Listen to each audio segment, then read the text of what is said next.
Now we're going to talk about taking models and applying them on the back end of the design process and using it for emulation. So our definition of emulation, again, is we take that model and we're actually applying it towards the control system that's going to run the system.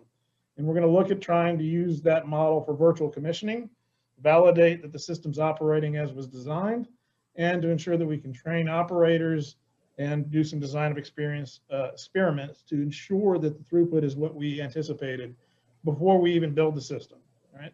Key important point there.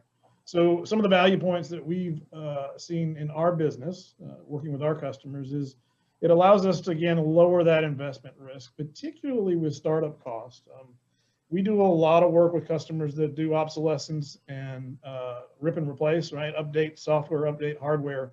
And so being able to know the downtime required to deliver that process, that project, is very key. And being able to have a high confidence in your ability to start the software up very quickly is very key to limiting your risk and making sure those projects perform well. We can reduce on-site testing and time costs. We're going to show you how we do that in just a second. It allows for the controls testing earlier in the cycle. That's how you can reduce the time on the total project. We can also test multiple scenarios through the design phase without wasting materials. So that's a big opportunity for many customers where the material is very expensive, or it's just too time consuming for them to try and run trials. And then overall project duration, simpler, easy to forecast, easier to budget. Everything becomes a lot easier when you have an absolute certainty of what the outcome is going to be. And we found that by using emulation, we can get 95% of the debugging and verification of the software out of the way before installation. So we're not out there looking for typos and miscommunications, any of that activity that generally can bog down a startup when there's a lot of people and there's high dollars at stake. We can get all that out of the way.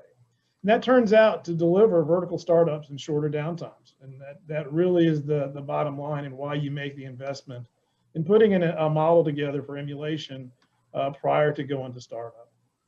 So we can see, we put together this chart as a timeline for the typical project. You can see that normally on a waterfall project, you're going to end up finishing design, procurement, installation, and then starting your system software debug into the field and doing your training and getting the system up and running.